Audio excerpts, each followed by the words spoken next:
Olá, meus amigos do Milk News, nós estamos de volta uma vez mais. O programa anterior bombou, como era de se esperar.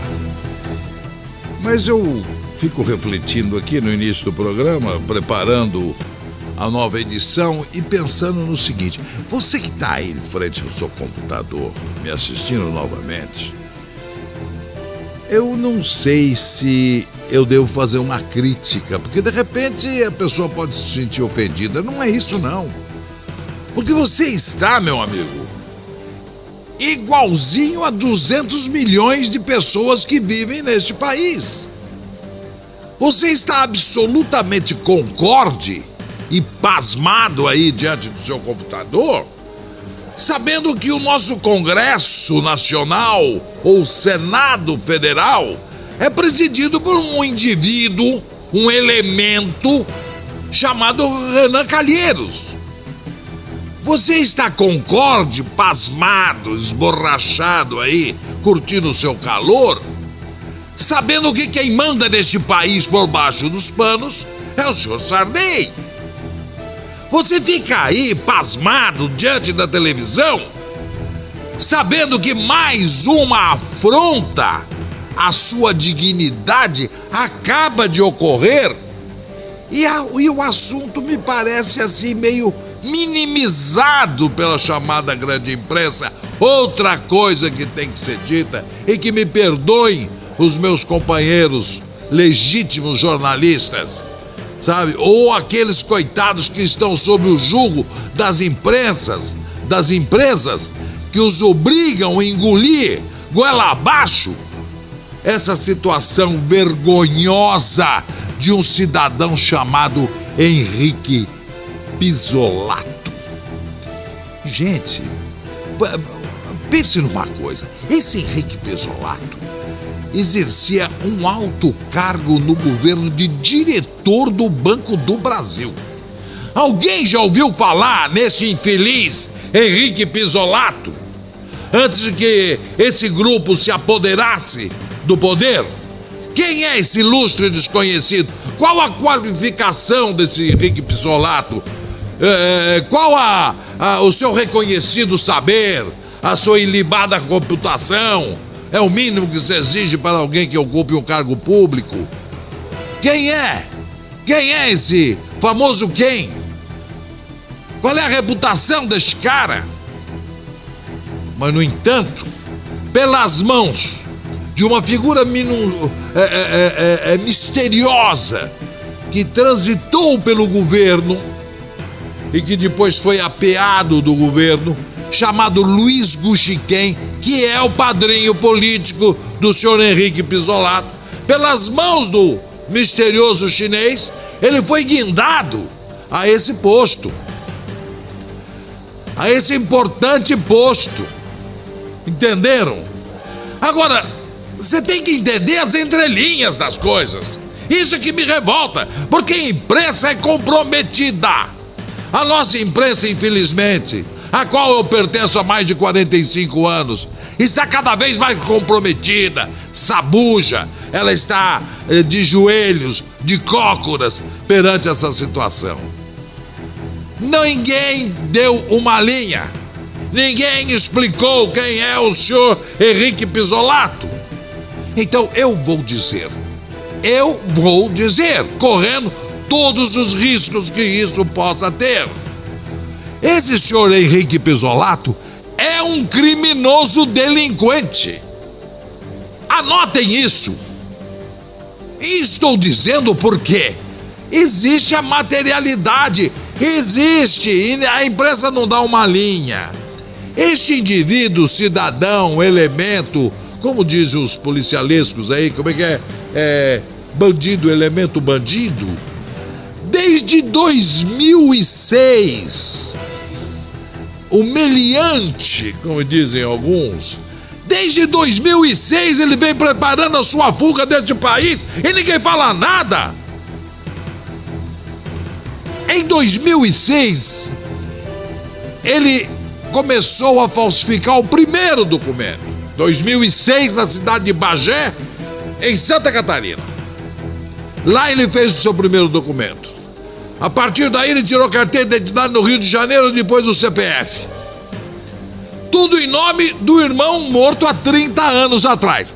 Então vejam bem, vamos fazer a cronologia. Será que a imprensa sabe fazer conta de mais, né? De adição? Então vamos só... Bagé, me perdoe, não é Bagé não. Bagé é Rio Grande do Sul, é Lages, Santa Catarina. Bem, então vejam bem. O processo começou em 2007. Em 2006 ele já estava se preparando. Por quê? Quem se prepara para uma fuga antes de ser condenado é porque, lógico, sabe ser culpado. Mas isso é cristalino, é óbvio, ululante, só a imprensa que não vê. Se lá atrás, antes de ser condenado, ele já preparava, já falsificava, já cometia crime de falsidade de documento público, é porque ele sabia da sua culpa no mensalão. E quem sabe foi colocado ali exatamente para exercer esse papel de arrecadador de dinheiro do mensalão. Mas em 2008, ele fez um teste. Daí ele viajou com documentação falsa. Ele foi para o exterior usando a documentação. E nesse momento ele comete um segundo crime: falsidade ideológica. A imprensa não sabe nada disso, não divulga, ou um ou outro dá lá uma linha. Isso é fundamental, isso é importante. Como esse sujeito conseguiu um passaporte? Você que está aí, pasmo, diante do seu computador. Já foi tirar um passaporte? Quantos documentos lhe são solicitados? A partir daí, você tem que estar também de corpo presente quando vai receber o documento. E naquele instante, diante de um funcionário da Polícia Federal, você assina o passaporte. E naquele instante você é fotografado para o passaporte. E ele consegue falsificar uma foto, tirando uma foto no lugar do seu irmão morto 30 anos antes. Vocês não acham que alguém deu uma mãozinha? É o mínimo que você pode imaginar. É o mínimo que se pode imaginar. E onde anda a imprensa do meu país? Aqui, em 2007, esse sujeito cometeu esses crimes. A fuga foi preparada há mais de 7 anos. Ele tirou também... veja um outro. Será que só eu estou vendo essas coisas? Será que eu sou um gênio e os demais todos imbecis? Ou eu sou um imbecil, quem sabe? Esse cidadão, ele não precisava ter feito isso, mas fez.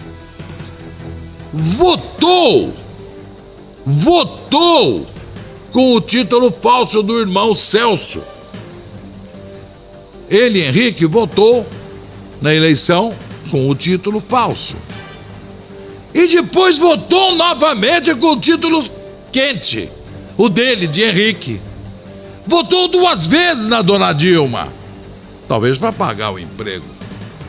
Mas só por isso é uma eleição nula. É uma eleição fraudada. Tá aí a prova.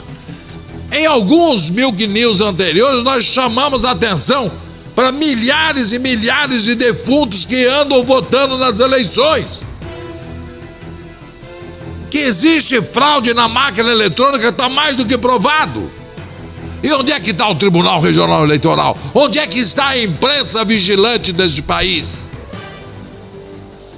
Dito isso com relação à imprensa, eu tenho também de chamar a atenção de vocês para uma outra omissão. Vocês não acham muito estranho que a oposição deste país não esteja vendo tudo isso? Onde é que está o PSDB? Onde é que está o DEM? Onde é que está o PSOL? Onde estão os opositores, entre aspas? São coniventes, são partícipes, fazem joguinho no cafezinho. Eu vou meter o pau em você na tribuna. Eu sei disso. Eu vou meter o pau, mas não é nada disso, só para inglês ver. Eu sei como é que funciona. Eu já fui deputado, com perdão da má palavra. Eu sei como é que faz esse tipo de acordo. Eu pareço bater em você, mas não bato em você. Isso existe na política, nessa sórdida. Graças ao bom Deus, há mais de 10, 15 anos estou fora dessa política e não quero saber mais. É para esse tipo de jogo? Tô fora. Tô fora. Sei lá o que vai poder me acontecer ou acontecer o meu programa. Não sei quantas vezes mais ele irá ao ar. Pode ser que não volte mais, porque as forças são realmente poderosas. Sei lá o que possa até acontecer a mim, pessoalmente, mas daí o jogo é duro. É comigo mesmo. Sou escaldado nisso. Agora, deixar como está, essa oposição vermífuga, composta de pequenos vermes, que também se locupletam em outras paragens. Sabe? Esta oposição do faz de conta, ela é totalmente comprometida, porque a grande maioria tem rabo preso. Eu me dou eu não digo luxo, eu me dou ao prazer, às vezes pela TV Senado, assistir pronunciamentos de alguns pouquíssimos que sobraram naquele Senado. Um deles é o senador Pedro Simão. Esse vale a pena. Ele está absolutamente, como diz ele, desacorçoado, é um termo interiorano. Ele está cansado. Esse é um homem sério. Mas de 83 eu consegui citar um Jarbas Vasconcelos, é um homem sério. Mas eu incluo aí mais uns 2 ou 3. Vamos falar em 5. Então nós temos 78 imbecis ali dentro. Aliás, o próprio Lula já os qualificou em tempos passados de, como é que chama? Capazes. E são mesmo. Mais do que isso, estão ali para se locupletarem, para meterem a mão. Veja a coisa suja, nojentamente suja do PMDB. Eles têm 6 ministérios. Aí que eu digo, quem menos governa este país é a dona Dilma. Quem governa esse país é o Michel Temer, PMDB. É o Renan Calheiros, PMDB. É o honorável bandido José Sarney, do PMDB. São esses que manipulam. Edson Lobão. Vocês querem coisa mais absurda, escrota, me perdoe a palavra. Esse cidadão teve coragem de vir a público anteontem, dando uma entrevista na televisão com relação ao apagão, dizendo que eles estão reunidos para descobrir a causa do apagão. Que competência tem este homem? Quem é o Edson Lobão para falar em Minas e Energia, tão importante ministério do país? Esse Lobão que permite que a dona Anice Lobão seja a deputada que menos compareceu à Câmara. Ele permitiu que o seu suplente fosse o próprio filho, porque ele foi para o ministério e o filho assumiu o Senado. Essa gente, essa quadrilha, honoráveis bandidos, é que tomam conta e dirigem esse país. Porque se a dona Dilma colocar esse povo para fora, ela não vai ter peito disso nunca. Se colocar esse povo para fora, ela não governa. Ela não consegue governar este país. Mal e porcamente, mas nem assim conseguirá. Esse apagão que eles dizem que estavam reunidos porque eles estavam... veja a infantilidade da informação, e a imprensa engole. Essa imprensa comprometida engole. Ele vem a público dizer que poderia ter sido um raio. Meu Deus do céu. Ouvir isso daquela excrescência humana é ofensivo. Quer dizer que todo o aparato energético deste país, cujas as usinas geradoras, 80% delas são hidroelétricas, usam a água. Quer dizer que ninguém até hoje pensou em colocar um sistema de para-raio. Nos chamar de infantil, sabe, de imbecis. Quer dizer, não tem uma proteção. Quer dizer, qualquer raiozinho no país com maior incidência de raios, que qualquer um sabe, menos o tal do Lobão. Quer dizer que não existe um sistema de proteção das usinas. Qualquer raiozinho que caia dá apagão para 3, 4 estados. Ah, mas isso não importa. E vejam só, nessas ocasiões, eles fazem o chamado apagão seletivo. Cortam alguns estados e outros não. Agora eu quero saber qual é o critério dessa seleção. Quer dizer que aquele sujeito que está sendo operado numa mesa cirúrgica no Maranhão ou no Sergipe é menos importante e vai morrer por falta de luz? É menos importante de alguém que esteja sendo operado no INCOR aqui de São Paulo? Ou no CADOR do Rio de Janeiro? Que seletiva é essa? É incompetência. E esse homem não larga o ministério. Está agarrado àquilo. Sabe, como um chupim. Aquilo é um negócio... Olha, não sei, com o passar dos anos, eu acho que com a idade a gente vai ficando mais irritado. E o que acontece? O país te oferece as condições para essa irritabilidade. Eu só vou encerrar dizendo a vocês o seguinte: esse Henrique Pizzolatto é bandido réu confesso. Réu confesso não, com materialidade que prova o seu crime. Falsidade ideológica porque usou documento falso e viajou. E falsificação de documento público. Tá aí. O que vão dizer? Agora sabe que os seus amigos vão se reunir e é capaz de fazer uma vaquinha. Cada um dá um dinheirinho para pagar o advogado dele lá na Itália. Só faltava essa. Agora, isto tudo, e vocês repararam numa coisa, que a grande corrupção está entre o segundo e o terceiro escalão. Por que isso? Porque isso tudo foi... Essa máquina governamental foi criada pelo gênio do mal chamado José Dirceu. Ele que criou essa teia para que ele se beneficiasse. Metade do arrecadado ia para o PT, a outra metade ia para ele. Isso foi confessado pelo irmão do Celso Daniel, morto aqui, por eles mesmos. Metade ia para o partido, naquele sonho de se perpetuarem no poder. E a outra metade ia para sua conta bancária. É por isso essa capilaridade, é por isso essa segundo e terceiro escalão roubando para um caixa único que redundou nesse mensalão. Ah, porque existe o mensalão mineiro? Existe? Se existir, tem que ir para cadeia.